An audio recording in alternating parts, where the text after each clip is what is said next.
Record heat in the Philippines drove millions to their small neighborhood shops called sari-sari stores. In Visayas and Mindanao alone, refreshment drink sales hit 64 million Philippine pesos.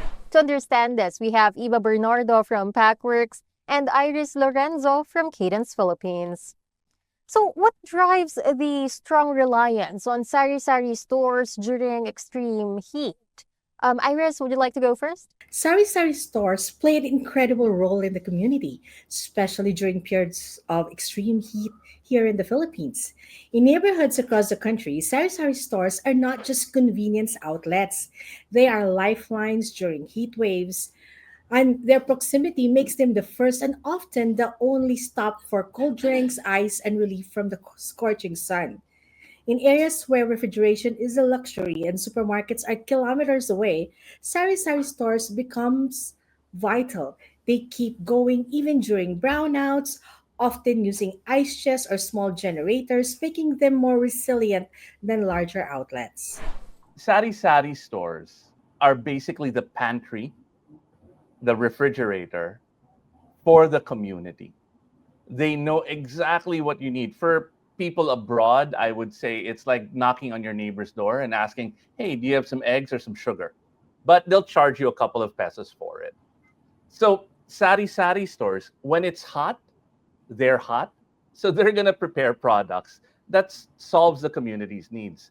If there's a pandemic, they're going to sell masks. They will adapt much quicker than retail chains or modern trade. So basically, if you're sweating, they're sweating, and they'll be selling and providing products because they know what you need because they need it too.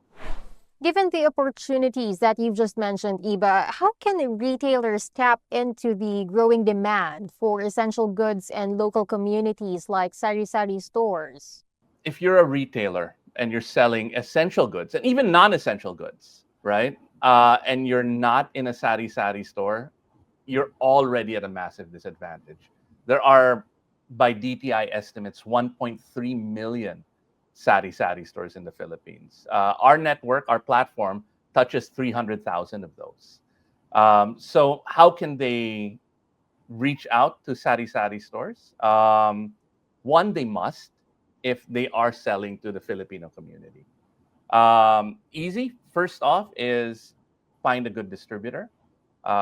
You can work with us. We can provide you data. We're basically like Nielsen, but highly focused on 300,000 sari-sari stores. Research all you need to figure out how to reach those stores are data points we have, right? So yeah, I guess if you're not yet in a sari-sari store, you gotta be. And if you want to reach 300,000 sari-sari stores, Packworks is the way to go. Yes, I actually agree with Iba because these sari-sari stores are community-based micro retailers and they move high-volume, low-cost items. So to tap into the growing demand of local communities, sari-sari stores need to improve micro distribution. They partner with platforms like Packworks, as Eva said, or partner with distributors using mobile vans to restock stores faster and more efficiently because waiting days for delivery means missed sales in these fast moving environments. Because for sari stores, stock really matters. So in extreme weather, they need to have insulated goods, drinks. They must be able to anticipate demand spikes and be able to respond swiftly. But just like other businesses, these sari-sari stores also face challenges. So let's say in the face of climate shocks, what infrastructure improvements could boost sari-sari stores' response? In terms of climate change, it's not actually a future concern. It is a present day challenge, especially for micro retailers like sari stores. So these stores are often the first responders during disasters, but to stay resilient they need support beyond just stocks. They need power solutions like solar kits or battery back fridges to help sari stores stay open during outages. They need shared cold storage on higher grounds to prevent inventory loss.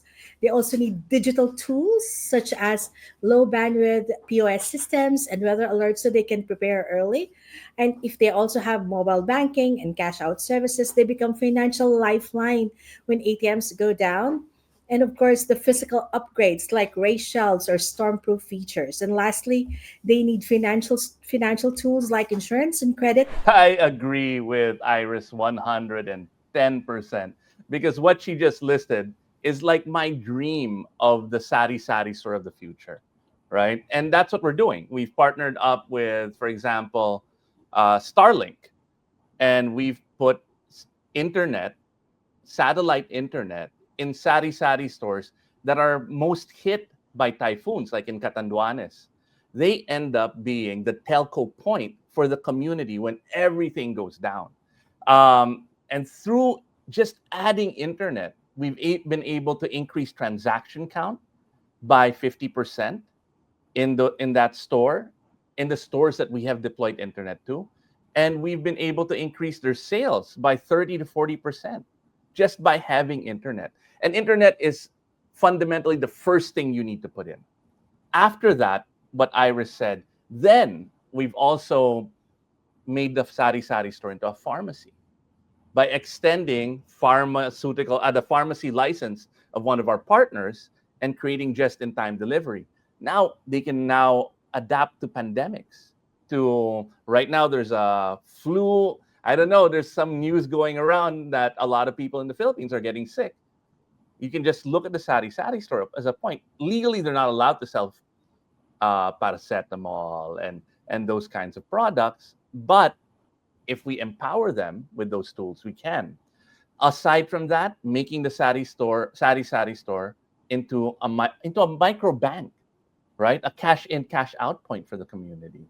Making the sari-sari store into a solar power station for the community. And they are already doing that. In communities where is no electricity, people will go to the sari-sari store. You'll see truck batteries, and they're charging people's cell phones. There's so many things that you can do with the right, like Iris said earlier, the right digital tools and connectivity. And at Packworks, that's what we're doing. We're doing this in Basilan, we're doing this in Quezon City, Catanduanes, in 300,000 sari-sari stores all over the Philippines. We're building the future retail point.